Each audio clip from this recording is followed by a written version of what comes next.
Every time a major conflict breaks out, the Western media performs the same ritual. They line up a map, point to the countries not joining sanctions or sending weapons, and ask with genuine confusion, why are they neutral? But that question misunderstands everything. This isn't neutrality. It's the calculated strategy of those who have been on the losing end of the rules for 500 years.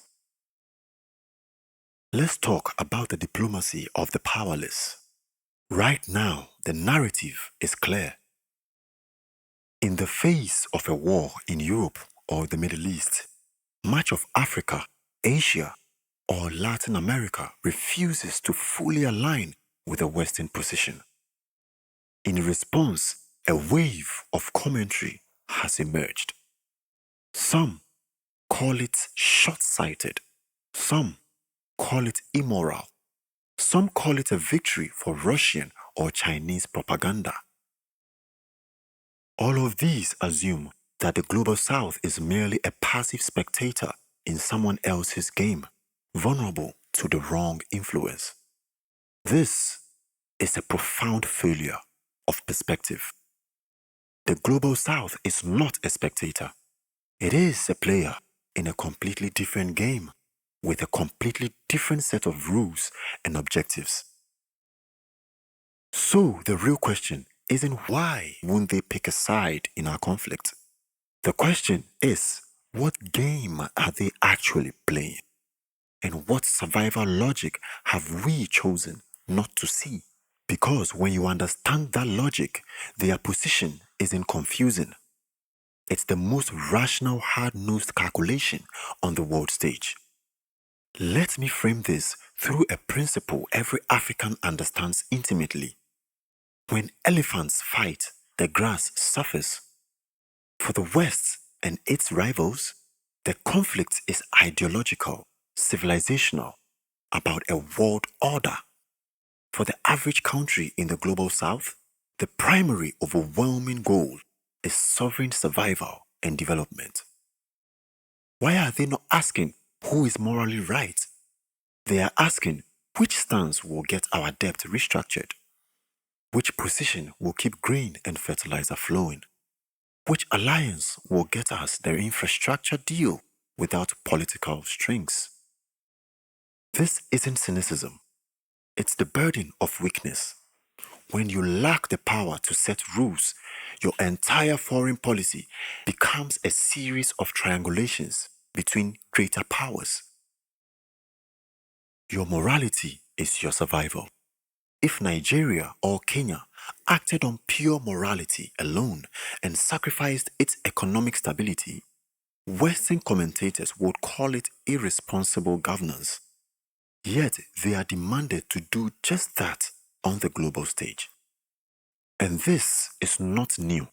The original non-aligned movement during the Cold War was never about neutrality. It was a bloc of the weak formally organizing to exact concessions from both the US and the USSR. It was a brilliant collective strategy to get something from a bipolar world that would otherwise ignore them. Today's neutrality is that same spirit, but individualized and hyper-pragmatic. Without the collective bloc, each country is playing its own bad hand as best it can.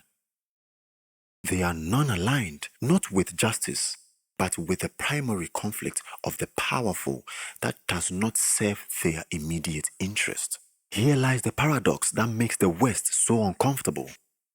The very rules-based order the West champions is seen by many in the Global South as a system that historically legitimized their exploitation.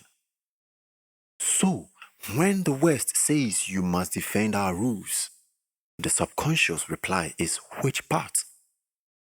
The part that protects our sovereignty, or the part that authorized intervention in Libya? Demanding alignment, therefore, feels like a double standard. It asks for solidarity with a system that has never shown them conditional, often transactional solidarity. Why would you risk your stability for an order that has rarely prioritized your stability? And this is where the psychological gap is unbreachable. From a position of power, non-alignment feels like a betrayal. From a position of weakness, non-alignment feels like the only rational form of self-defense.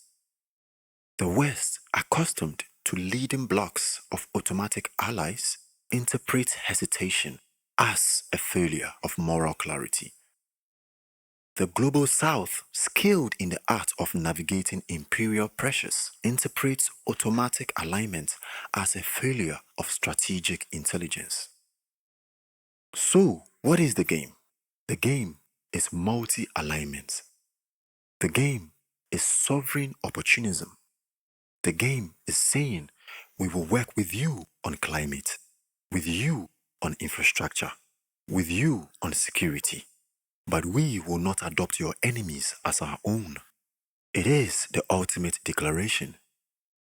We are not a proxy. We are a player. And our primary allegiance is to our own development. The next time you see a headline expressing bafflement at the neutral Global South, understand the frame is wrong. This isn't a passive absence of choice. It is an active, calculated, and historically informed choice to prioritize survival and sovereignty over the ideological battles of those who have, for centuries, viewed their region as a chessboard. The real question isn't about their morality. It's about our ability to see power and the lack of it clearly. If this perspective clarifies what headlines confuse, you are in the right place. This channel exists to frame the world from the ground up, not from the power centers out. For the African American perspective, I will see you in the next one.